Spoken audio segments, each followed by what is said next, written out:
सार बचन राधा स्वामी वार्तिक भाग दूसरा। वचन 219।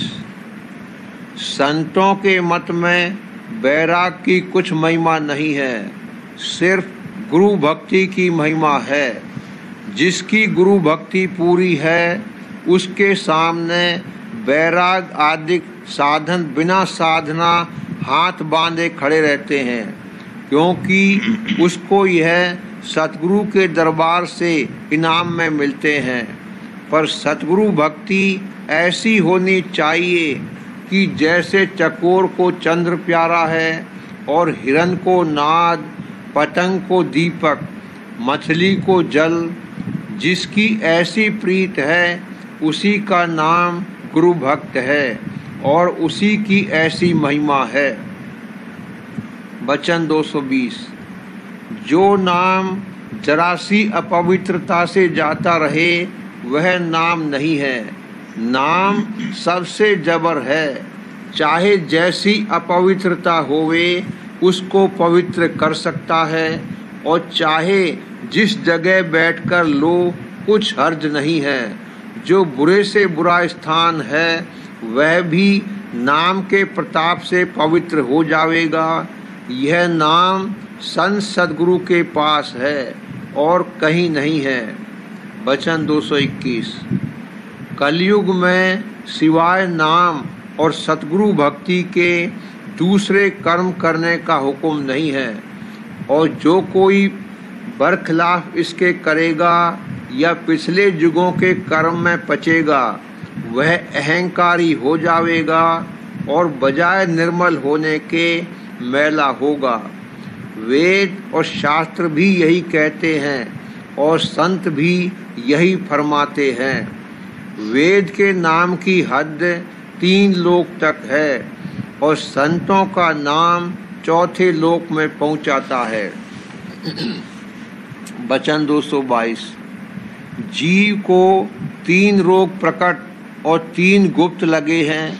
प्रकट अवगुणों का उपाय करता है, पर गुप्त अवगुणों की इसको खबर भी नहीं है। उनकी खबर संत सद्गुरु देते हैं। अगर उनका संग भाग से मिल जावे तो उनकी खबर होवे और उनके दूर करने का इरादा भी पैदा होवे। प्रथम रोग जन्म मरण का है और दूसरा झगड़ा और कजिया मन के साथ है, जो कि 3 लोक का नाथ है। और तीसरा रोग मूर्खता का है कि यह अपने को नहीं जानता है कि मैं कौन हूँ और किसकी अंश हूँ और वह कहाँ है। जाहिर है कि कोई बीमारी या झगड़ा किताबों को पढ़कर दूर नहीं हो सकता, जब तक कि हकीम और हाकिम वक्त के रूबरू जाकर हाल अपना न कहे और उनसे दवा और फैसला न करावे। फिर सतगुरु वक्त के हकीम और हाकिम हैं, उनसे यह रोग दूर हो सकता है। और इसी तरह से मूर्खता का रोग पिछलों की टेक बांधने से नहीं जा सकता, वक्त के सतगुरु की शरण लेने से जावेगा। यानी वह आँख देंगे तब इसको अपनी और अपने मालिक की खबर पड़ेगी। सिवाय सतगुरु वक्त के सत्संग के और कोई इलाज नहीं है। वचन 223। शब्द सूक्ष्म है और जीव का स्वरूप स्थूल हो गया है। फिर जीव शब्द में एकदम कैसे लगे? स्थूलता के दूर करने का उपाय सतगुरु भक्ति है, और जब तक सतगुरु भक्ति दृष्टि से न बनेगी तब तक शब्द में लगने का अधिकारी न होगा। वचन 224। सतगुरु की पहचान मुश्किल है। जिसने सतगुरु को पहचाना वह निर्भय हो गया, क्योंकि जिस किसी की दुनिया के हाकिम से पहचान हो जाती है वह किसी को ख्याल में नहीं लाता, और सतगुरु जो कुल के मालिक हैं उनकी पहचान जिसको आ गई उसको फिर किसका डर रहा। सो यह बात किसी बिरले जीव को हासिल होगी। और जीवों का तो यह हाल है कि दुनिया के हाकिम के डर से सतगुरु को छोड़ देते हैं, तो फिर सतगुरु की पहचान कहाँ से होवे। असल में जीव की ताकत नहीं है कि सतगुरु को पहचान सके। दुनिया के हाकिम अपनी हुकूमत से सबको डराते हैं और सतगुरु अपने को प्रकट नहीं करते हैं, बल्कि संसार में जीवों की तरह से बरतते हैं। इस वजह से जिस पर उनकी दया है वही पहचान सकता है, दूसरे की ताकत नहीं है। वचन 225।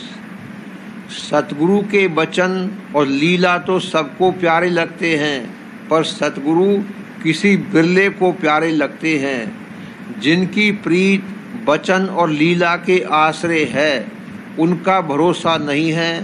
पक्की प्रीत उनकी है जिनको सतगुरु से प्रीत है, पर वचन और लीला की प्रीत वालों में से सतगुरु की प्रीत वाले निकल आते हैं। यह भी सतगुरु से प्रीत लगाने की सीढ़ी है। वचन 226। एक एक को बड़ा कहता है, यानी जिससे जिसका स्वार्थ है वह उसी की तारीफ करता है, पर इस तारीफ का एतबार नहीं है। यह ऐसे है जैसे गधे का रेंकना कि शुरू में तो खूब जोर से बोलता है और आहिस्ता आहिस्ता कम होता जाता है। जिसका यह हाल है उसकी प्रीत का एतबार यानी भरोसा नहीं। प्रीत उसी की सच्ची है जो शुरू से आखिर तक एक सी रहे। वचन 227। जब से यह जीव पैदा हुआ है तब से काल इसके संग है, गोया यह सूरत काल के संग ब्याई गई है। जब पति दुल्हन के लेने को आता है तब कायदा है कि वह रोती है, और रोने से मुराद है कि मुझको जाने न देवें, पर कोई नहीं रोक सकता है।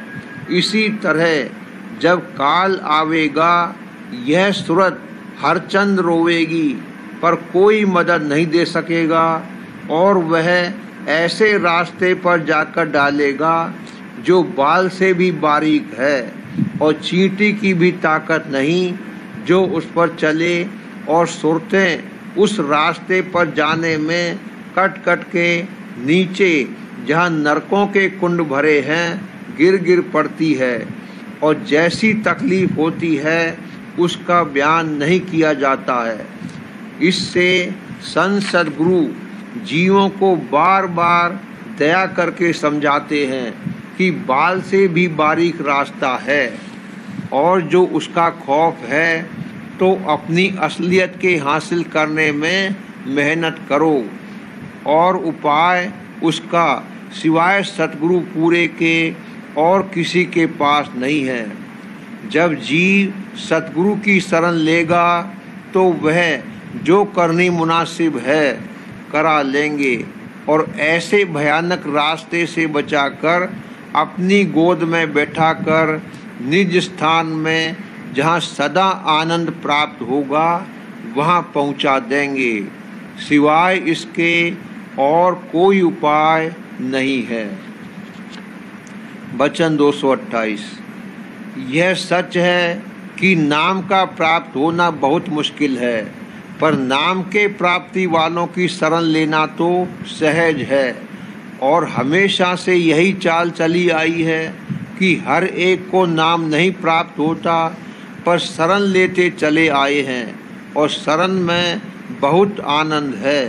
संतों के हाथ भी यह जुगत नहीं लगी, वह भी आप बन बैठे, पर यह जुगत जीवों के हाथ लगी है। वचन 229।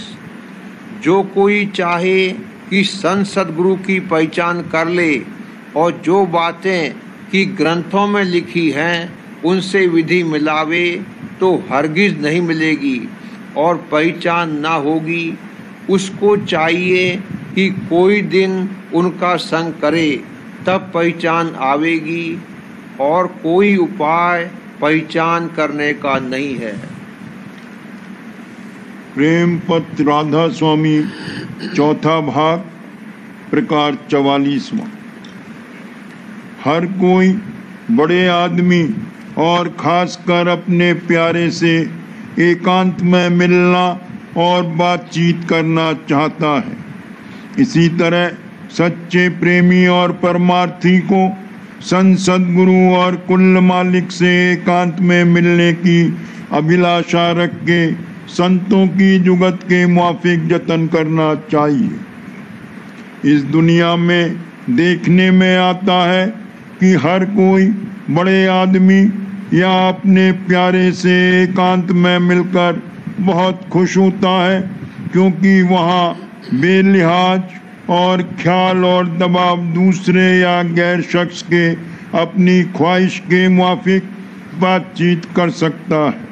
इसी तरह सच्चे परमार्थ में सेवक अपने स्वामी यानी संत सद्गुरु और सच्चा प्रेमी अपने प्रीतम सद्गुरु या कुल मालिक सत्य पुरुष राधा स्वामी दयाल से एकाग्र होकर यानी एकांत में मिलकर और वचन सुनकर बहुत मगन होता है। एकाग्रता से मतलब ये है कि कोई विरोधी अंग जैसे काम, क्रोध, लोभ, मोह, अहंकार या कोई बेमतलब की तरंग, दसों इंद्रियों की या किसी किस्म के ख्याल जो अंतःकरण से उठते हैं, वक्त दर्शन और वचन अपने स्वामी और प्रीतम के प्रकट होकर विघ्न कारक न होवें।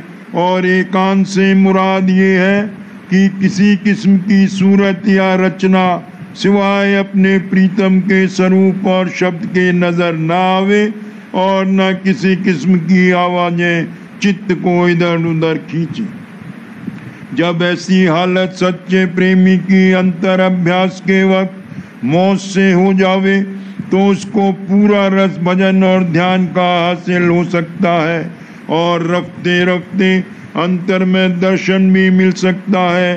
और जब सत्संग में सब तरफ से मन और चित्त और नजर हटकर एक सद्गुरु के दर्शन और वचन में लौलीन हो जावे, तब गहरा रस बाहर के सत्संग का मिल सकता है।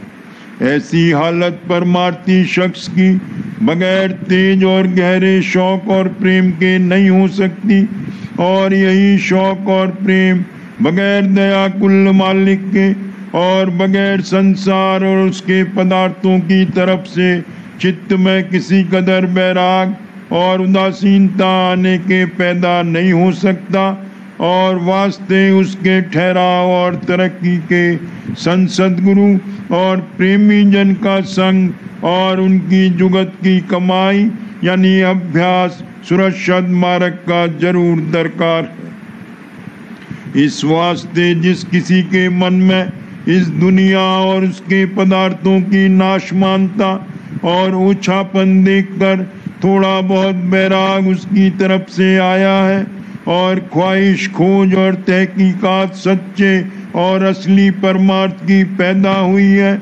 उसको चाहिए कि पहले संत सद्गुरु और उनके प्रेमियों की संगत की तलाश करे, और जो कि ऐसा खोजी दया पात्र होता है उसका मौत से जल्द मेला संत सद्गुरु या उनकी संगत से हो जावेगा। जब भाग से संत सद्गुरु मिल जावे या उनकी संगत में शामिल हो जावे, तब उसको चाहिए कि पहले सत्संग होशियारी के साथ करे और बच्चनों को चित्त देकर सुने और विचारे। तब भ्रम और संशय और बेजा और नामुनासिब पकड़े जो मन में धरी हुई है आहिस्ते आहिस्ते निकलेंगी, और मन के विकारी अंगों की खबर पड़ेगी, और उनके घटाने और हटाने का जतन मालूम पड़ेगा, और फिर सब तरह से सफाई हासिल करने के लिए कोशिश भी बनावेगी। जब इस तरह कोई दिन सत्संग करके थोड़ी बहुत सफाई हासिल होती जावे और पूरा पूरा निश्चय कुल मालिक राधा स्वामी दयाल और उनके धाम में पहुँचने की जुगत यानी सुरक्षित मार्ग का हो जावे, तब उपदेश लेकर अंतर अभ्यास शुरू करें। और जब अपने घट में कुछ कैफियत नजर आवेगी और थोड़ा बहुत रस मिलेगा, तब शौक तेज होवेगा और प्रेम संत सद्गुरु और कुल मालिक के चरणों में जागेगा। इसी तरह सत्संग और अंतर अभ्यास करके दिन दिन प्रेम और निश्चय बढ़ता जावेगा और दया के पर्चे मिलते जावेंगे और आहिस्ते आहिस्ते काम बनता जावेगा। यानी एक दिन रास्ता तय करके निज धाम में पहुंच जावेगा और कुल मालिक राधा स्वामी दयाल का दर्शन पाकर परम आनंद को प्राप्त होगा। ऐसे प्रेमी के मन में अभ्यास की हालत में यही ख्वाहिश और कोशिश नहीं आवेगी कि किसी किस्म का विघ्न उसकी परमार्थी कार्रवाई में न पड़े और कोई शख्स या कोई शय बाहर या अंतर उसके अभ्यास में हारिज न होवे, ताकि निर्मल भजन और ध्यान करते हुए उसके मन और सूरत ऊंचे की तरफ को सहज में चढ़ते चले जावें और एक दिन दोनों अपने अपने भंडार में पहुंचकर निश्चिंत और मगन हो जावें। ऐसे प्रेमी के संग और सोहबत से बहुत से जीवों का उपकार मुमकिन है, यानी वे इसकी जवान से महिमा और बढ़ाई संत सद्गुरु और उनके सत्संग और अभ्यास की और भी हाल दया कुल मालिक राधा स्वामी दयाल का सुनकर वास्ते शामिल होने ऐसे सत्संग के उमंग उठावेंगे और रफ्ते रफ्ते वचन सुनकर और समझकर और उपदेश सुरक्षित मार्ग का लेकर अभ्यास में शामिल होवेंगे और कुछ आनंद और रस अंतर में पाकर अपनी नरदेही सफल करेंगे।